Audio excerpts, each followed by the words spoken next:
All right, everybody, welcome to the Success Chronicles. I'm Coach Mike. I'm joined by Mike Dover, who is currently the president and CEO of R&B Wagner since 2017.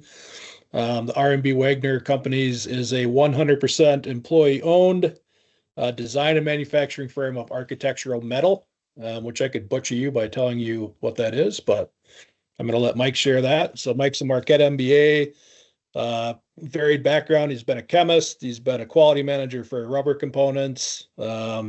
He's done friction products. Now he's done architectural products.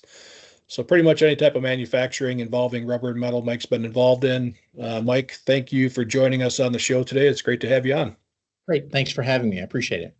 All right. So tell us a little bit about your personal story. Where are you born? Where do you live? Things like that. Sure. Born in Georgia, and went through public school systems. Grew up on a working farm there, so you kind of figure out early on in your life that if something's broken, you're going to have to fix it because nobody's coming to help you do it. Yep. You rely on neighbors and friends and people along that, but you pick up a work ethic. You also pick up a mechanical aptitude, that comes along with that. Did well in high school, had a Navy scholarship to go to college. Really? Yeah. ROTC? Yep. So that was back in the early 80s. So it was a long time ago. But back then if you were a scholarship student, you wound up interviewing and getting that, and you were obligated for 4 years active duty and 2 years reserve after that. You had a point 2 years in where you could commit to the Navy or you could separate. And my prescriptions changed, and all I could think about was being a pilot in the Navy. That was, Top Gun, Officer and a Gentleman. All of those movies were coming out at the time, and I knew that if I couldn't be a pilot, then just being, on a Navy ship was not the career for me. So left the Navy and started looking at what was my career going to be. I was a biology major at the time, and with a chemistry minor. And first job after college, was looking at as a chemist in a soap factory, powder detergent with a Unilever Corporation, and that got me involved in manufacturing and quality assurance. And I met my wife, who was from Oshkosh, Wisconsin, and that slowly but surely she convinced me that life in Wisconsin was better than life in Georgia. And we moved up to the Milwaukee area, and I started off as a quality assurance manager at a small rubber manufacturing company, and was there for 16 years. It was there that I in business, moved up through the ranks, went through some ownership changes, had a great business mentor who came in as the owner of that company, put me through the Marquette MBA and gave me divisions of the company to run. And I cut my teeth in business there for sure.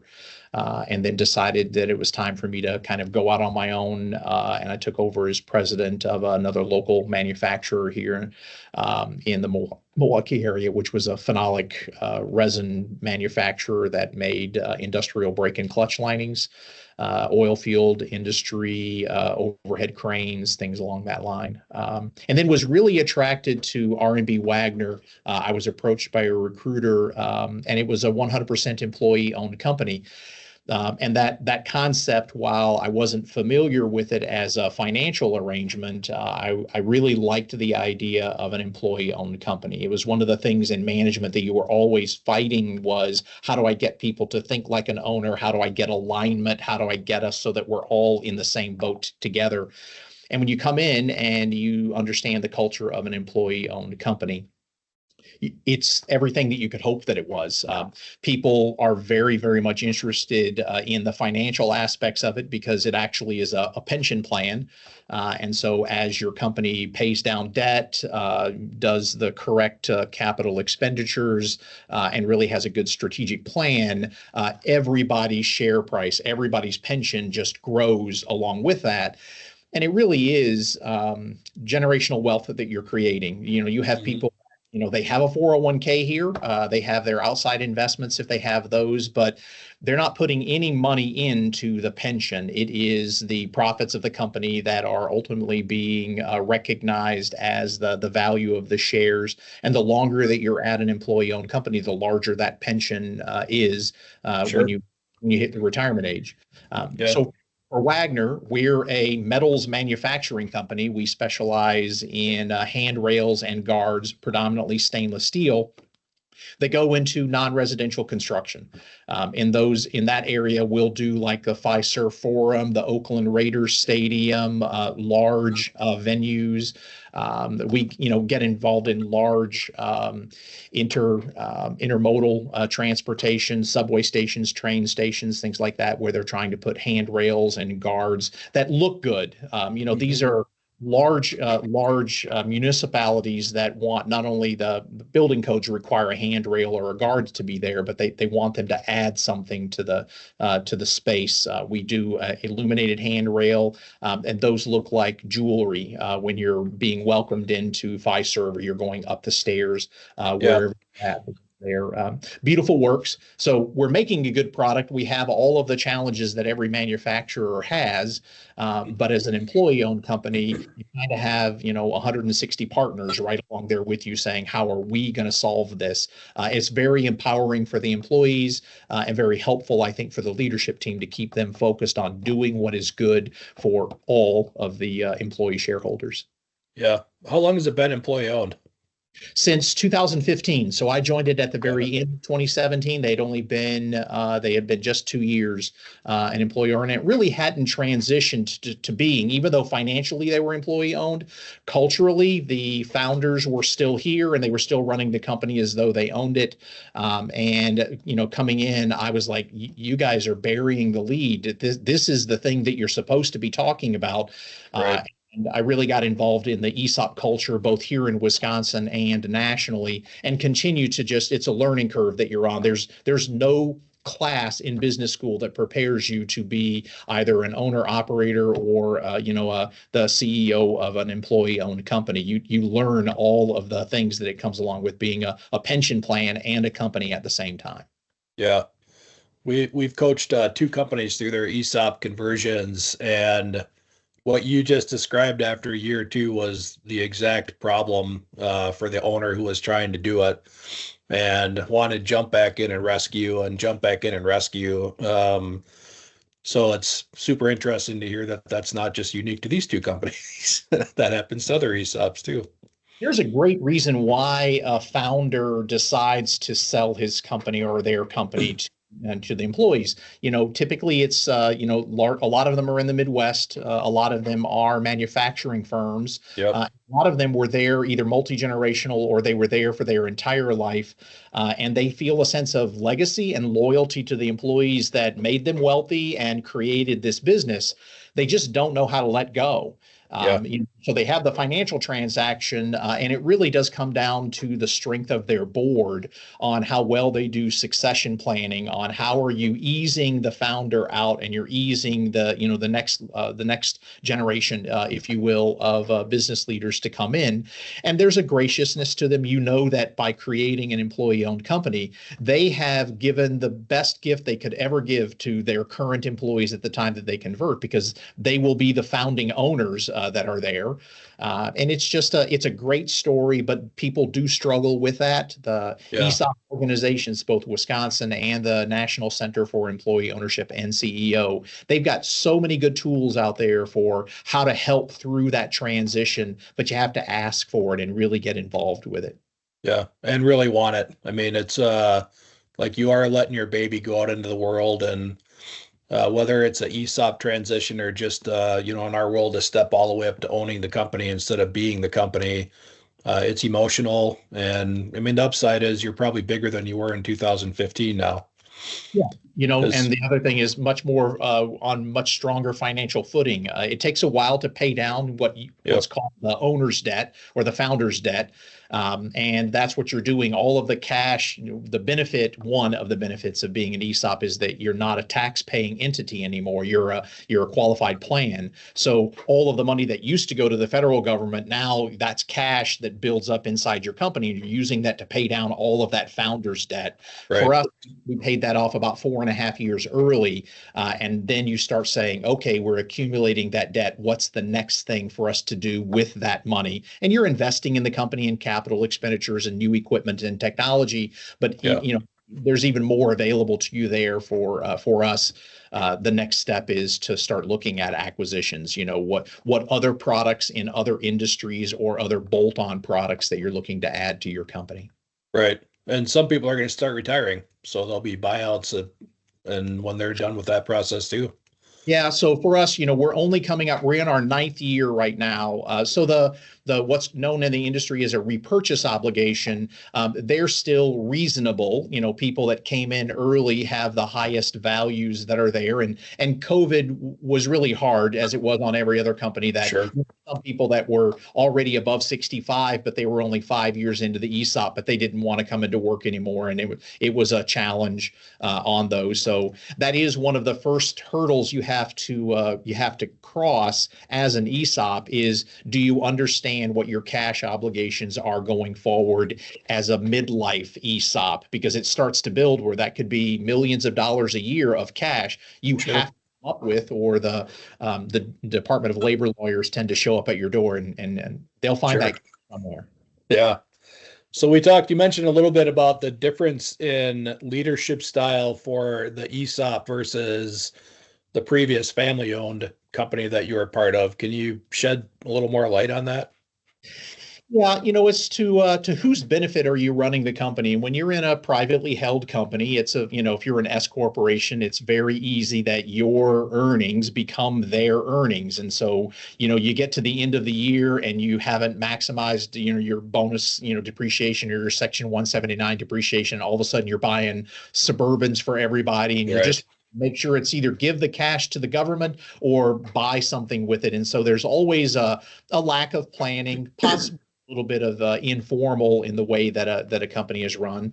And the company, the owners, in this case, the family, they're looking to take money out of the company. That is their livelihood, and they should. That's what they risk everything for those.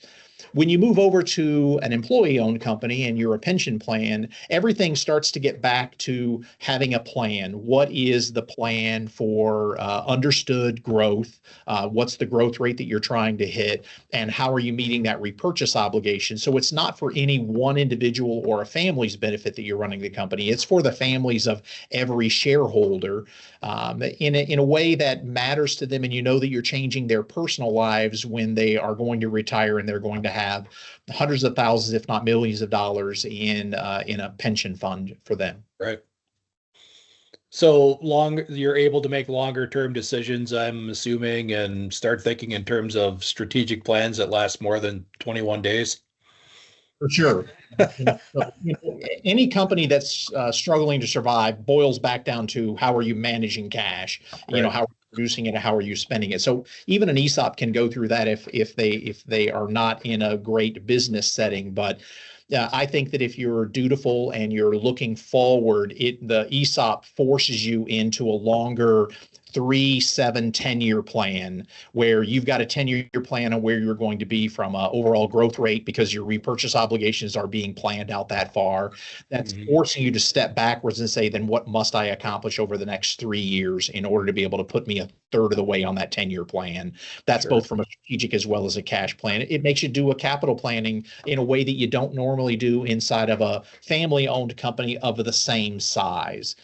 Sure. So it is an interesting process. There's so many positive and good things about it. No one ever complained about having to be a long-term thinker. It does pull you out of a little bit of the short term, where you're not worried about cash from paying taxes. Yeah. I mean, we also coach Napa Auto Parts, and they're obviously a big publicly traded company, and their timeline is much, much shorter. Like we got an analyst call coming up in 12 weeks. What are we going to tell them? So Yeah, I mean, we still have here, I have quarterly shareholder meetings. I have quarterly board of directors meetings. We have a governance cycle that has an outside shareholder trustee, a board of directors, and shareholders. So I feel like I do spend a lot more of my time reporting out. You're prepared for those in some ways. Those quarterly report outs are important to set expectations and also to prepare plans. And I would say that when you are a long-term thinker, it forces you to say no to some things. Right. You're looking at what that payback is. And even though your heart tells you that may be the right thing to do, if it's not going to give you the return on the investment that you're going to make for the long term, you wind up saying no. It's a clarity that comes along with saying no, just as well Right. as there. That's right. Yeah. If you look back over your experiences, is there anything you would do differently or change during your career?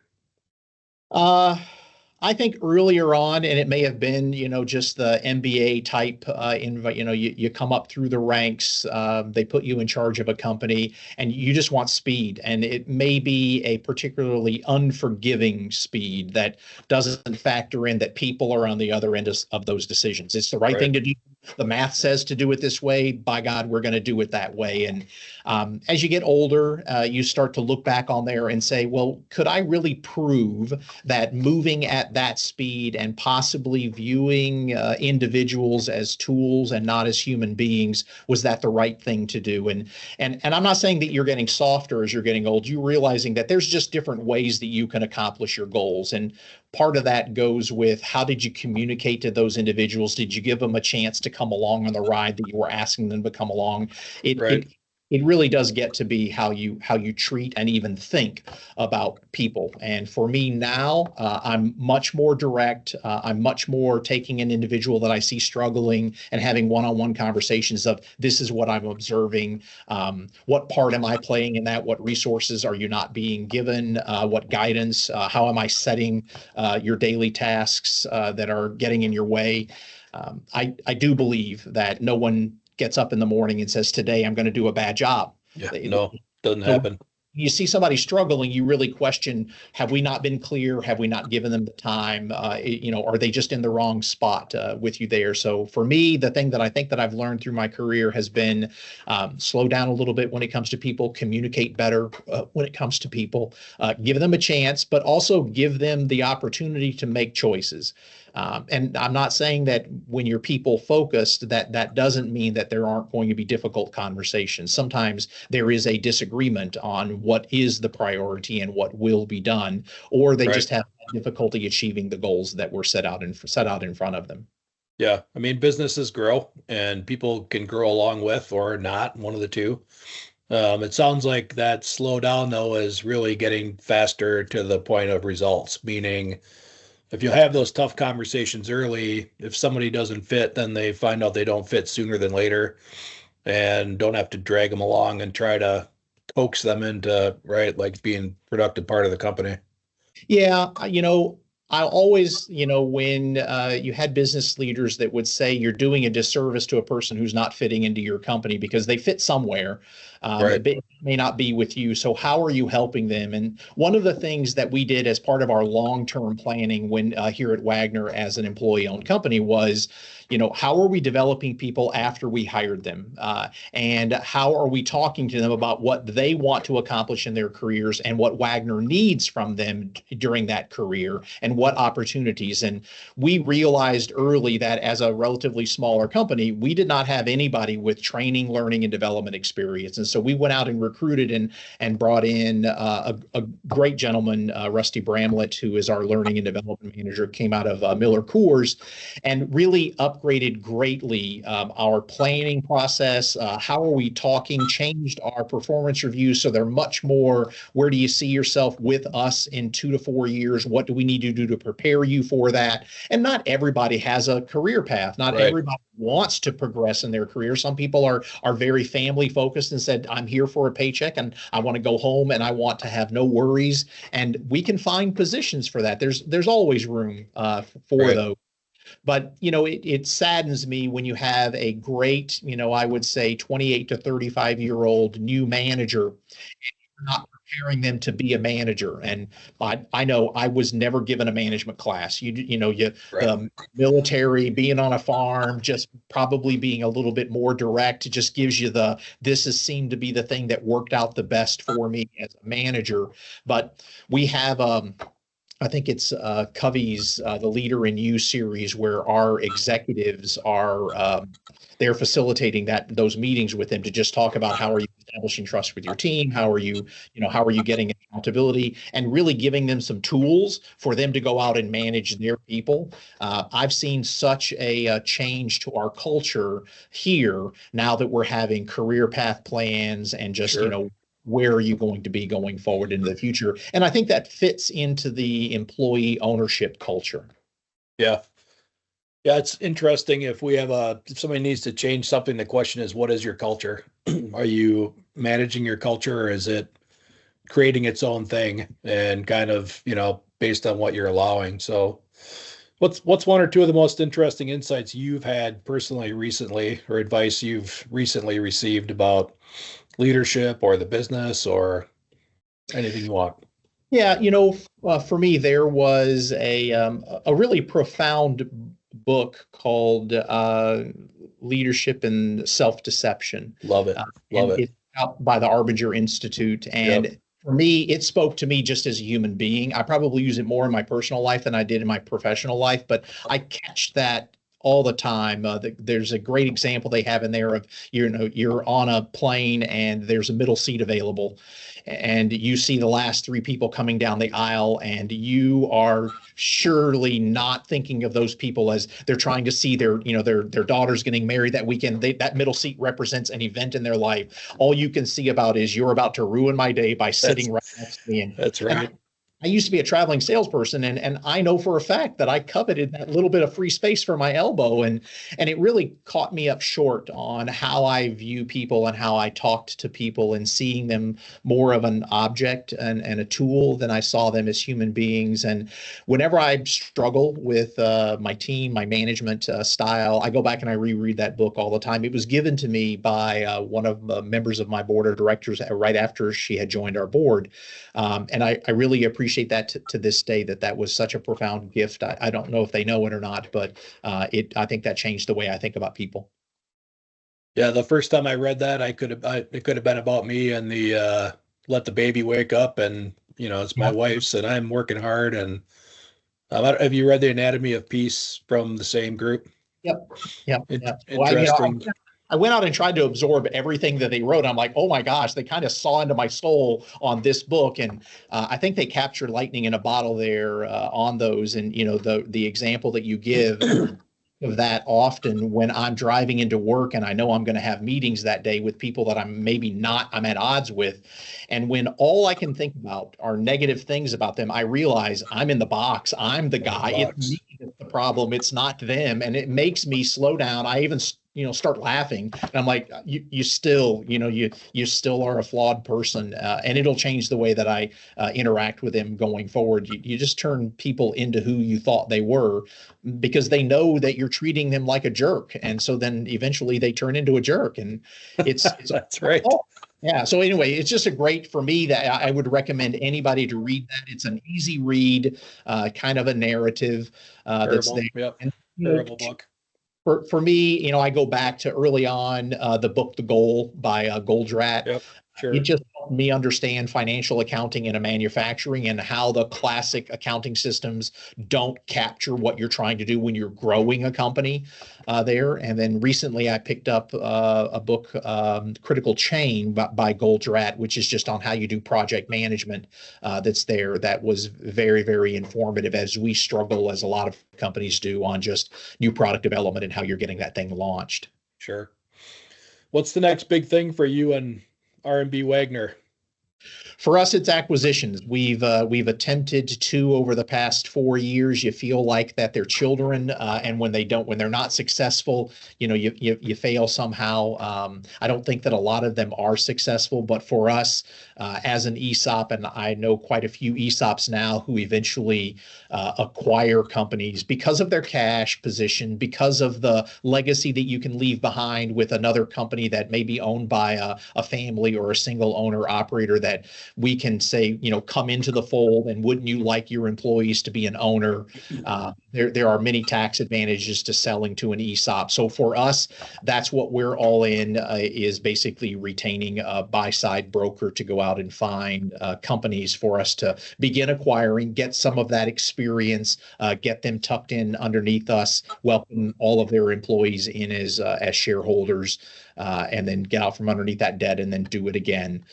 So turning into an acquisitions company as a manufacturer. So these aren't financial transactions. You're trying to say, is there another product that we would be selling to an architect or a lighting architect or a landscape architect, lighting designer, that would make sense to have that conversation together? Right.